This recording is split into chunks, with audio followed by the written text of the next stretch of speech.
Over the past 7 years, you've probably thrown away around $1,600 without making a single mistake, just because you did nothing.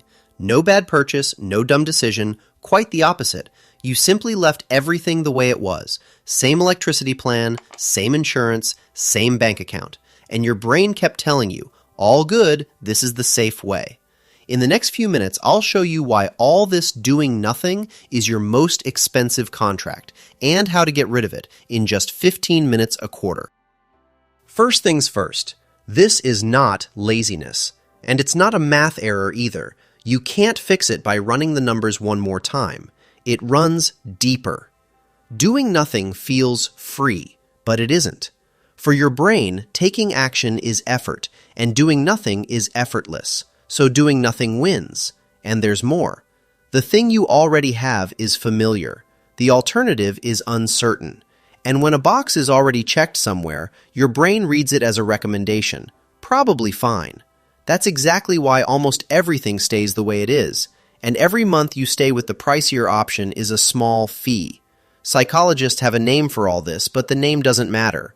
What matters is what it costs you. Let's watch it happen to someone you know, Ben. Ben has been buying his electricity from the same company for 7 years. To be precise, on the default rate. That's the plan you land on automatically when you never do anything. And of all plans, it's almost always the most expensive one. Ben doesn't know that. To him it means easy and safe. It works, doesn't it? Then Mia stops by. She shows him one simple comparison. Switching once costs you 10 minutes. Not switching costs you around $240. Every year. Over 7 years, that's roughly $1,600. Ben goes quiet for a moment. Then he says the sentence we all say. Yeah, I've been meaning to do that for ages. And that's the point. Ben didn't make a mistake. He just didn't do anything. A bad purchase hurts right away. You notice it. This one never hurts. It just quietly trickles away. And the same thing is happening with his health insurance. Same plan since his first job, even though another one would be a few $100s a year cheaper for the same coverage. Why does Ben do this to himself? He's not stupid. He's not lazy. He just runs the numbers differently than he thinks. Imagine you switch, and the new provider messes things up.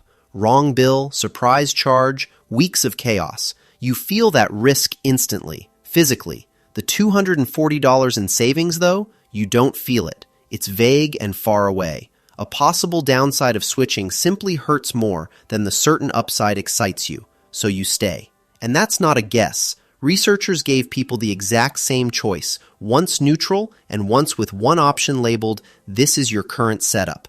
That label alone was enough to make people stick with it. Real insurance data shows the same thing. In any given year, only about 3 in 100 people switch their plan, even though cheaper plans were right there for many of them. And the longer people had been in their plan, the tighter they clung to it. Maybe you're thinking, that's just a willpower thing. I'm a decisive person. Then look at this.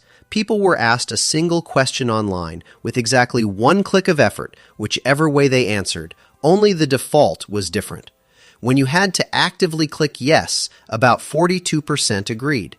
When the yes was already preset and you had to actively click no, it was 82.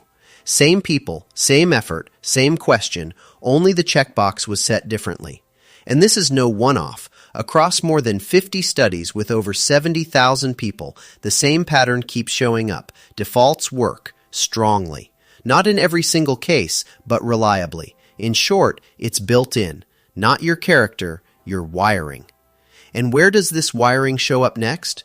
You're about to recognize yourself. Quick test, just for you. Be honest. Which have you had longer? Your bank account or your longest relationship? Think about it. For most people, the winner is the bank. We find it easier to leave a partner than to leave our bank. Just ask around. Hardly anyone ever switches their account. Year after year, almost everyone simply stays put. And not because their bank is the best one out there, but because canceling means filling out a form, and falling in love doesn't. That's the whole trick. You don't stay with things because they're the best for you. You stay because staying feels like it costs nothing. Your electricity plan, your insurance, your subscriptions, your bank account. For most people, they outlast plenty of marriages. With one difference. In a marriage, you notice when the spark is gone. Your contracts? Not a word. They just quietly keep charging you every single month. In the end, the most loyal partner in your life is the one that costs you the most. Take retirement savings. That's where this loyalty to the default gets really expensive. At one large company, new employees were enrolled in the retirement plan automatically. Anyone who didn't want it had to actively opt out. Before, when you had to actively sign up, about 37% joined. After the change, 86%, just because the default flipped. And now the expensive part. Roughly 3/4 simply stayed at the lowest preset savings rate. Many left their employer match sitting on the table, free money, never collected, because the box just sat where it sat. See the pattern? The default is never neutral. It keeps making decisions for you, your bank account, your retirement, your electricity plan. The only question is whether it decides in your favor or against you, and that's where you come in. Can you switch this inertia off? No, it's built in too deep, but you can outsmart it once, with one single trick. Make checking itself the default. Not, I'll get to it someday. A standing appointment. 4 times a year, 15 minutes. It's this simple. Each quarter, you take on one area. First quarter, electricity and gas. Second quarter, your insurance. Third quarter, your bank account and what your investments cost you. Fourth quarter, subscriptions and your phone plan. Always just that one area. And the task is not switch. The task is only take one look. Is this still a good deal, or am I paying for doing nothing? Because the real enemy is not the wrong contract. The real enemy is the contract you never look at again. Put those 4 dates on your calendar right now with a reminder. From then on, the default no longer decides for you, you do. A bad purchase hurts once.